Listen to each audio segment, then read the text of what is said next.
વૃદ્ધિ એટલે શરીરના કદ, આકાર અને બંધારણમાં થતા ફેરફારો. આ વ્યાખ્યા કોણે આપી છે? Crow and crow. વૃદ્ધિને શારીરિક પરિવર્તનમાં જોઈ શકાય છે, તેથી વૃદ્ધિ એટલે કોષીય ગુણાકાર. આ કોનું મંતવ્ય છે?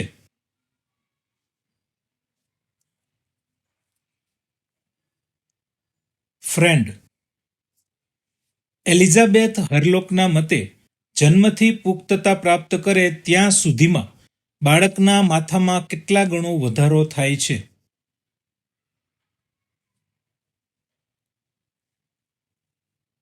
2 ગણો. હરલોકના મતે જન્મથી પુખ્તતા સુધીમાં બાળકના પગમાં કેટલા ગણો વધારો થાય છે? 5 ગણો. વિકાસ એ ગુણાત્મક ફેરફાર છે. આ વ્યાખ્યા કોણે આપી છે? એલિઝાબેથ હરલોક.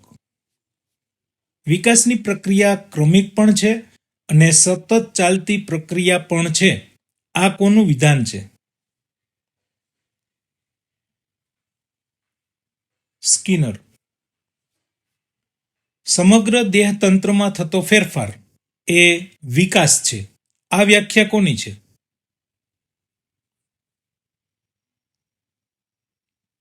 Crow and crow. ગર્ભધારણથી બાળકને જન્મ લેવા માટે સામાન્ય રીતે કેટલા દિવસનો સમય લાગે છે?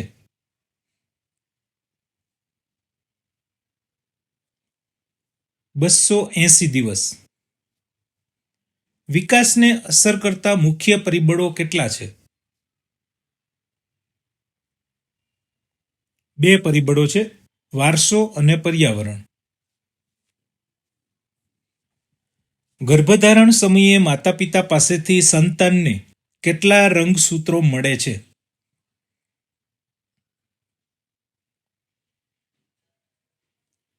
46.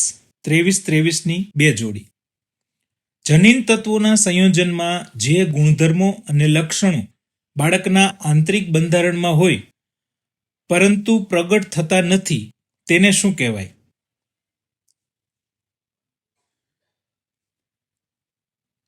અપ્રગટ વારસો. વ્યક્તિમાં દેખાતા પ્રગટ લક્ષણો અથવા ગુણધર્મોને કયો વારસો કહેવાય છે?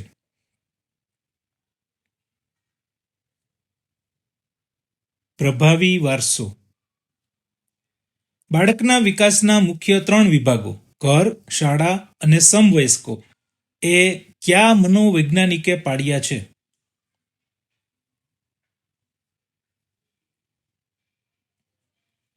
દુર્ગાનંદ સિંહા. વિચારવું, સ્મૃતિ, તર્ક અને સમસ્યા ઉકેલ વગેરે મનોવ્યાપારો કઈ પ્રક્રિયા સાથે જોડાયેલા છે?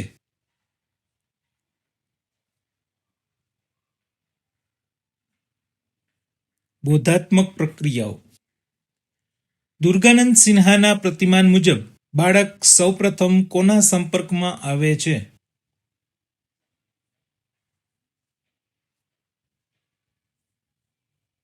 ઘર. જીન પિયાજેએ કયા વિકાસનો સિદ્ધાંત આપ્યો છે?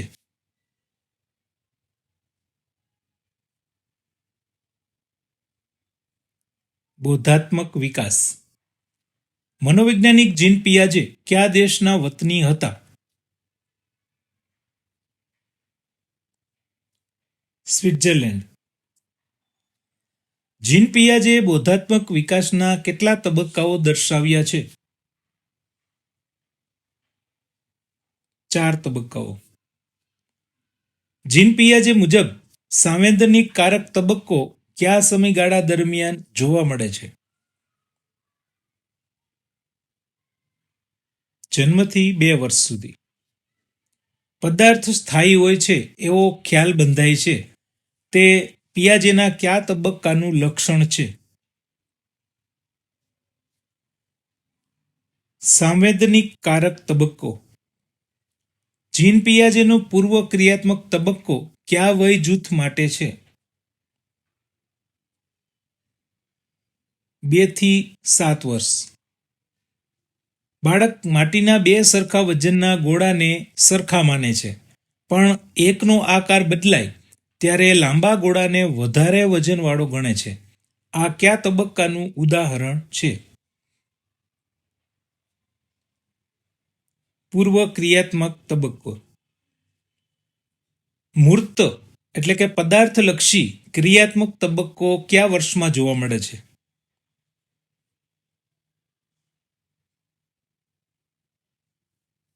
7 થી 12 વર્ષ. કયા તબક્કામાં બાળક નજરે જોઈ શકાય એવા પ્રશ્નોના ઉત્તર આપી શકે છે, પરંતુ અમૂર્ત ખ્યાલો સમજી શકતું નથી? મૂર્ત ક્રિયાત્મક તબક્કો. જીન પિયાજેનો અમૂર્ત ક્રિયાત્મક તબક્કો ક્યારથી શરૂ થાય છે?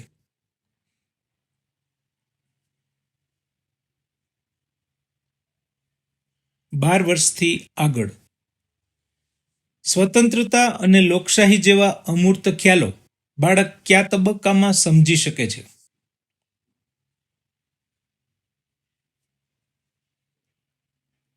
અમૂર્ત ક્રિયાત્મક તબક્કામાં. નૈતિક વિકાસનો સિદ્ધાંત કયા મનોવૈજ્ઞાનિકે દર્શાવ્યો છે?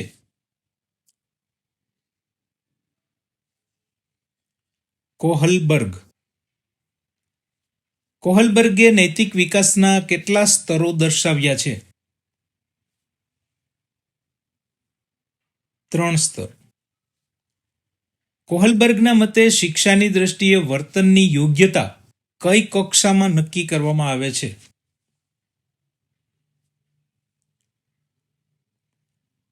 પહેલી પૂર્વ નૈતિક કક્ષામાં.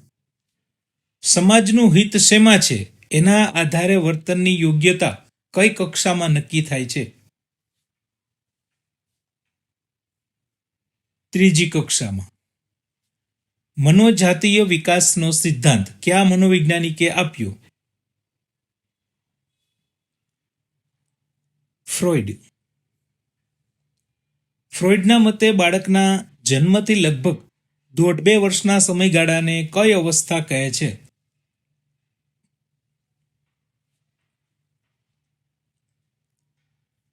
મુખ કેન્દ્રી અવસ્થા. કઈ અવસ્થામાં બાળક કોઈ પણ વસ્તુ આવે તો તેને તરત જ પોતાના મુખમાં લઈ જવાનો પ્રયત્ન કરે છે? મુખ કેન્દ્રી અવસ્થા.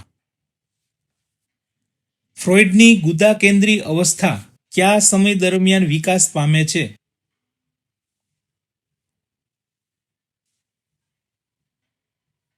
બીજા-ત્રીજા વર્ષ દરમિયાન. ફ્રોઈડની શિશ્ન કેન્દ્રી અવસ્થા કયા વર્ષ દરમિયાન વિકસે છે?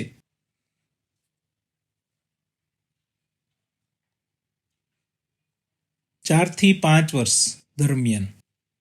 ફ્રોઈડના મતે 6 થી 12 વર્ષની ઉંમરે કઈ અવસ્થા વિકસે છે?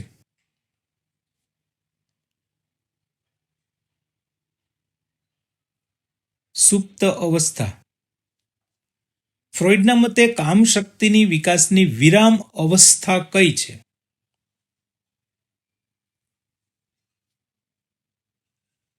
સુપ્ત અવસ્થા. કઈ અવસ્થામાં સજાતીય આકર્ષણ જોવા મળે છે, જેમ કે છોકરાઓ છોકરાઓ સાથે અને છોકરીઓ છોકરીઓ સાથે રહેવું પસંદ કરે છે? તો એ છે સુપ્ત અવસ્થા. ફ્રોઈડના મતે તરુણાવસ્થાથી કઈ અવસ્થાની શરૂઆત થાય છે?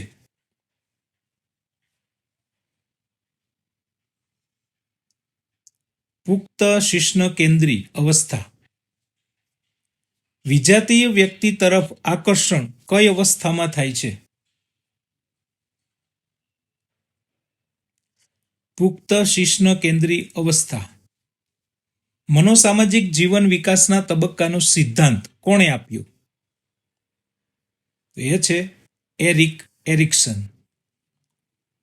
એરિક્સને જીવન વિકાસની પ્રક્રિયાને કેટલા તબક્કામાં વહેંચી છે? 8 તબક્કામાં. એરિક્સનના મતે બાળકના જીવનના પ્રથમ વર્ષમાં કઈ કટોકટી અનુભવાય છે?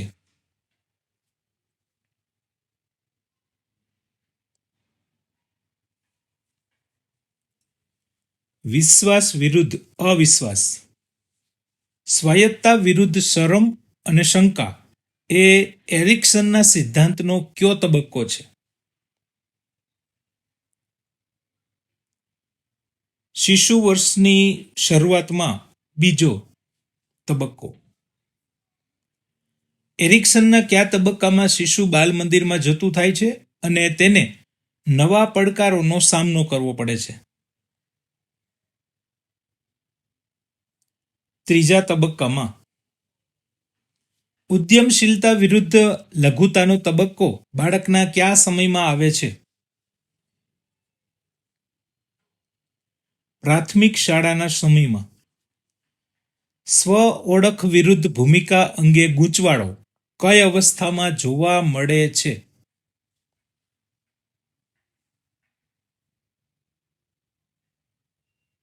તરુણાવસ્થા.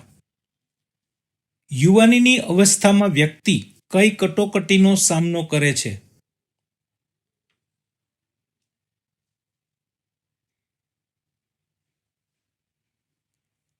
આત્મીયતા વિરુદ્ધ એકલવાયાપણું. મધ્ય વયે વ્યક્તિ વ્યવસાયમાં સ્થિર થવા કોશિશ કરે છે. જો આ પ્રયાસોમાં નિષ્ફળતા મળે તો કઈ લાગણી જન્મે છે?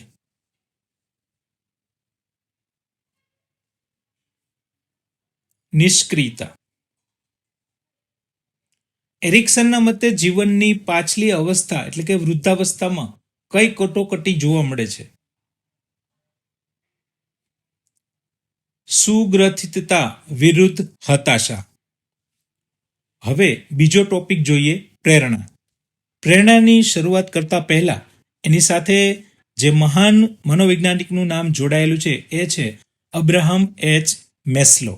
પ્રેરણાના આ ટોપિકમાં અબ્રાહમ એચ મેસ્લોએ આપેલ માનવની જરૂરિયાતોનો જે ક્રમ છે એ સૌથી અગત્યનો છે, તો એને પણ થોડા વિસ્તારથી જોઈ લઈએ જેથી તમે એને સમજી શકશો. તો અબ્રાહમ એચ મેસ્લોએ માનવીની જરૂરિયાતોને એક પિરામિડના આકારમાં પાયાથી લઈને ટોચ સુધીના 5 તબક્કામાં દર્શાવી છે.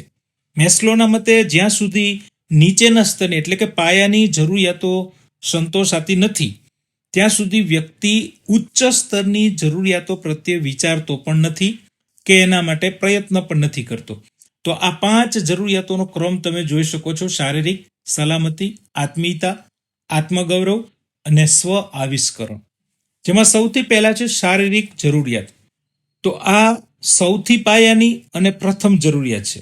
આમાં ભૂખ, તરસ, ઊંઘ, આરામ અને જાતીયતાની જરૂરિયાતોનો સમાવેશ થાય છે.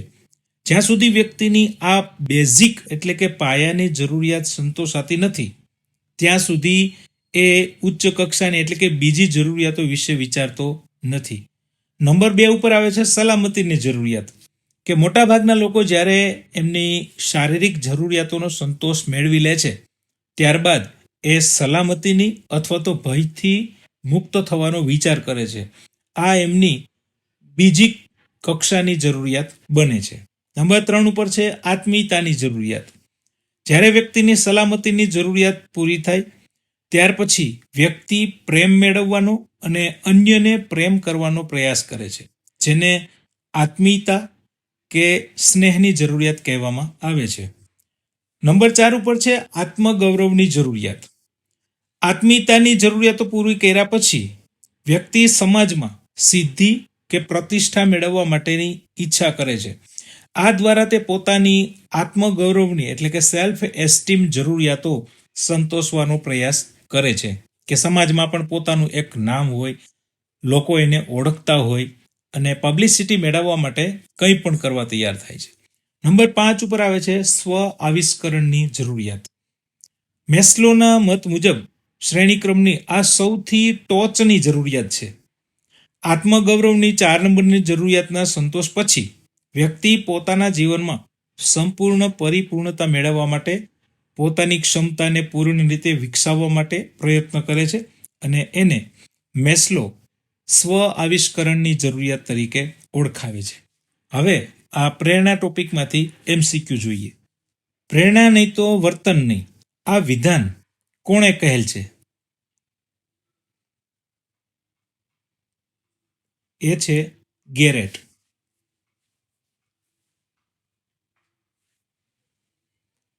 મોટિવેશન શબ્દ કઈ ભાષાના શબ્દ ઉપરથી ઉતરી આવેલ છે? એ છે લેટિન ભાષા. લેટિન શબ્દ મુવેર નો અર્થ શું થાય છે? પ્રવૃત્તિ માટેની ગતિ. મનોવિજ્ઞાનમાં પ્રેરણાને ચક્રીય કોણ ગણે છે? City Morgan. પ્રેરણાના સંદર્ભમાં ઈરણ શબ્દનો ઉપયોગ સૌપ્રથમ કોણે કર્યો હતો? તો એ છે વુડવર્થ. શરૂઆતમાં પ્રેરણાને મૂળ વૃત્તિ તરીકે કોણે ઓળખાવી હતી? તો એ છે મેકડુગલ. પ્રેરણા ચક્રની શરૂઆત ક્યાંથી થાય છે? એ છે જરૂરિયાત. ભૂખની પ્રેરણાના ઉદ્ભવ અને નિયંત્રણ માટે મગજનો કયો ભાગ જવાબદાર ગણાય છે? એ છે હાઇપોથેલેમસ. આપણા શરીરમાં કેટલા ટકા પાણીનું પ્રમાણ રહેલું છે? 78%. કઈ પ્રેરણાનો સંતોષ કર્યા વિના પણ વ્યક્તિ પોતાનું જીવન પસાર કરી શકે છે? જાતીયતા. સિદ્ધિ પ્રેરણા એટલે કે અચીવમેન્ટ મોટિવ નો ખ્યાલ કોના મત મુજબ જોવા મળે છે?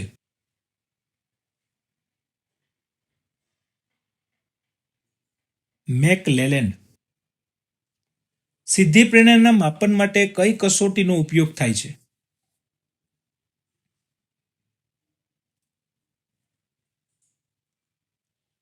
પ્રત્યક્ષ અધિજ્ઞાન કસોટી ટાટ. સમૂહમાં રહેવાની વૃત્તિ પ્રાણીમાં સાહજિક હોય છે, આવું કોણ માને છે?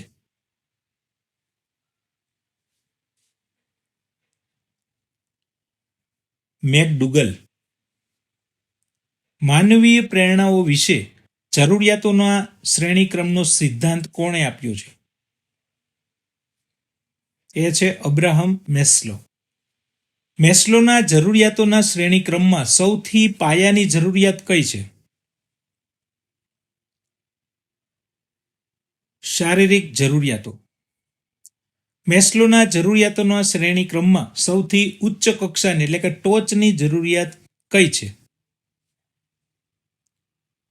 તો એ છે સ્વ આવિષ્કરણની જરૂરિયાતો. આવેગ માટેનો અંગ્રેજી શબ્દ ઇમોશન કઈ ભાષામાંથી ઉતરી આવેલ છે? લેટિન ભાષામાંથી. લેટિન શબ્દ ઇમોવેર નો અર્થ શું થાય છે?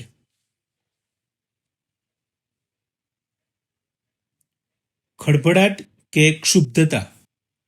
આવેગ એટલે સમગ્ર ચેતાતંત્રની ક્ષુબ્ધાવસ્થા. આ વ્યાખ્યા કોણે આપી છે? વુડવર્થ અને માર્ક વીસ. આવેગના કયા સિદ્ધાંત મુજબ શારીરિક પ્રતિક્રિયાઓ થયા પછી વ્યક્તિ આવેગનો અનુભવ કરે છે? જેમ્સ લેગનો સિદ્ધાંત. આવેગનો દ્વિઘટક સિદ્ધાંત કોણે આપ્યો છે?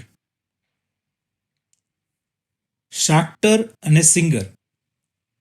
ઇઝાર્ડે 1977 આવેગના કેટલા પ્રકારો દર્શાવ્યા છે? 10 પ્રકારો. પ્લુટચિકના મતે મૂળભૂત આવેગો કેટલા છે? 8 આવેગ.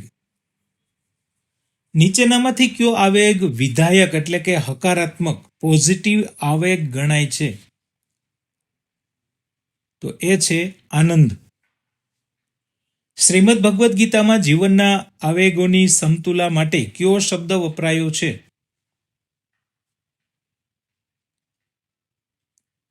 સમત્વમ યોગ ઉચ્ચતે. શ્રી અરવિંદ અને શ્રી માતાજીના શિક્ષણ દર્શનમાં આવેગ નિયમન માટે શેની કેળવણી પર ભાર મૂક્યો છે?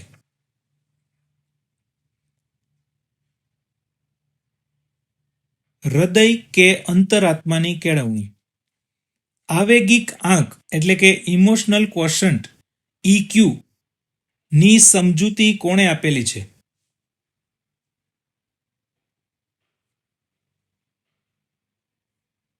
Daniel Goleman.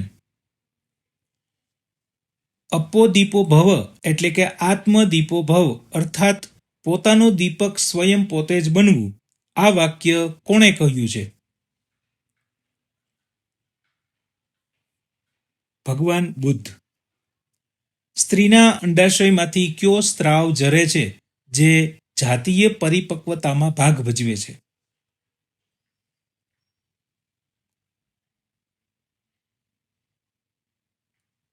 એસ્ટ્રોજીન્સ. 1964માં Guinness book of world રેકોર્ડ્સમાં 264 કલાક જાગતો રહેલો રેન્ડી ગાર્ડનર નામની વ્યક્તિ કેટલા વર્ષની હતી? એ છે 17 વર્ષ. હવે જોઈએ ટોપિક નંબર 3, વ્યક્તિત્વ વિશેના પ્રશ્નો. ભારતીય દર્શન શાસ્ત્રમાં વ્યક્તિત્વના કેટલા પ્રકાર આપ્યા છે? 3 પ્રકાર. સુપર ઈગો વિશેની સમજૂતી કોણે આપેલી છે? ફ્રોઈડ. વ્યક્તિત્વનો સ્વ સિદ્ધાંત કોણે આપ્યું?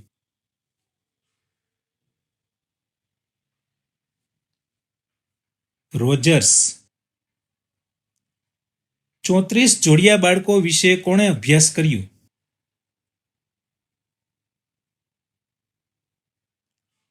ગોટેસમેન અને શિલ્ડ્સ. હર્મન રોશાર્ક ક્યાંના વતની હતા? સ્વિટ્ઝરલેન્ડ. સ્વ એ શેનું હાર્દ છે?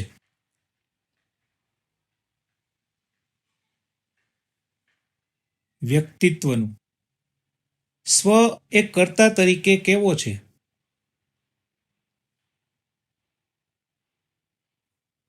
જ્ઞાતા. સ્વ વિકાસ સાથે કેટલી બાબતો જોડાયેલી છે?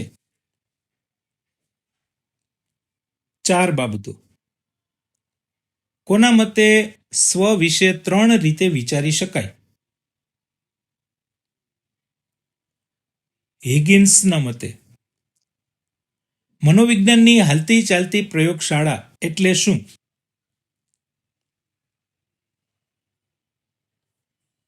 સ્વ નિરીક્ષણ. અંગ્રેજી ભાષાનો પર્સનાલિટી એટલે કે વ્યક્તિત્વ શબ્દ કઈ ભાષાના શબ્દ પરથી ઉતરી આવ્યો છે?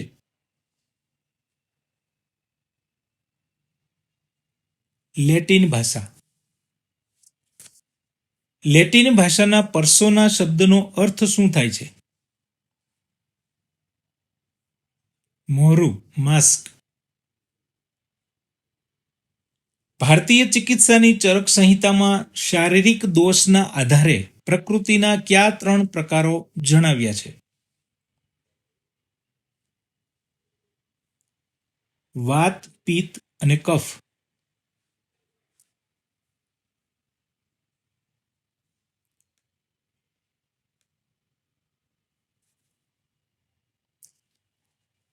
ગ્રીક વૈદ્ય હિપોક્રેટસે માણસના શરીરમાં રક્તસ્રાવોના પ્રભાવના આધારે વ્યક્તિત્વના કેટલા પ્રકારો જણાવ્યા છે? 4 પ્રકારો. પ્રવૃત્તિની દિશાના આધારે અંતર્મુખ અને બહિર્મુખ એમ 2 પ્રકારો કોણે આપ્યા છે?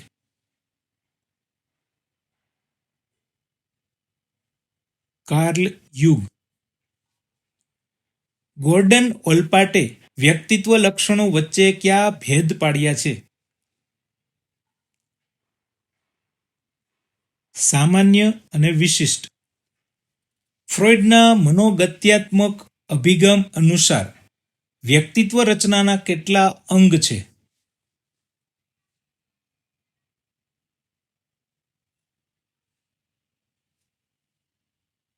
3 અંગો છે: ઈડ, ઈગો અને સુપર ઈગો. ફ્રોઈડના મતે છોકરો માતા પ્રત્યે મમત્વ અને પિતા પ્રત્યે ઈર્ષા ભાવ ધરાવે છે તેને કઈ ગ્રંથિ કહેવાય છે?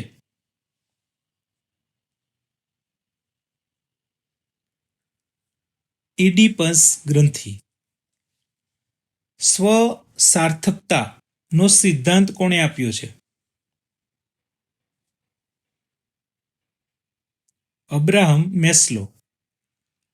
કોણે મનોવિજ્ઞાનને ફક્ત વર્તનના વિજ્ઞાન તરીકે ઓળખાવ્યું છે? જે.બી. વોટસન.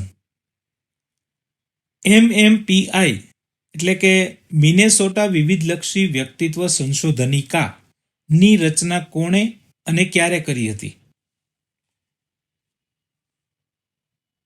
જવાબ ઓપ્શન એ, હેથવે અને મેકકિનલેએ 1940માં. આઇઝેકની વ્યક્તિત્વ પ્રશ્નાવલી EPQ કેટલા પરિમાણોનું માપન કરે છે? 3 પરિમાણોનું. 16 વ્યક્તિત્વ ઘટકોની સંશોધનિકા 16PF કોણે રચી છે? કેટલ. રોશાર્કની શાહીના ડાઘાની કસોટીમાં કુલ કેટલા કાર્ડનો ઉપયોગ થાય છે?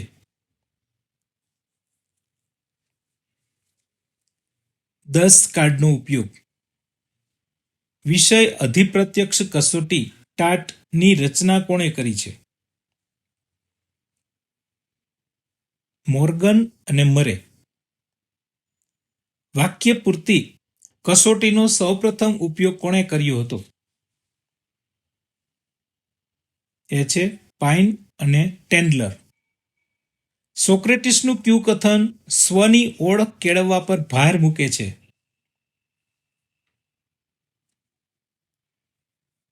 નો ધી સેલ્ફ. ટાટ કસોટીમાં કુલ કેટલા કાર્ડ હોય છે? 29 કાર્ડ ચિત્રોવાળા ને 1 કોરું.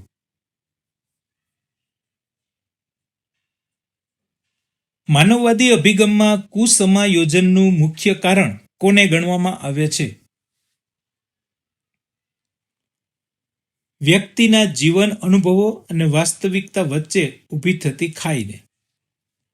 વ્યક્તિ પોતાના જ વર્તન, સંજોગો અને પરિસ્થિતિ પ્રત્યે અપાતા પ્રતિભાવને નિયંત્રિત કરે એને શું કહેવાય? તો જવાબ છે ઉદ્દીપક નિયંત્રણ.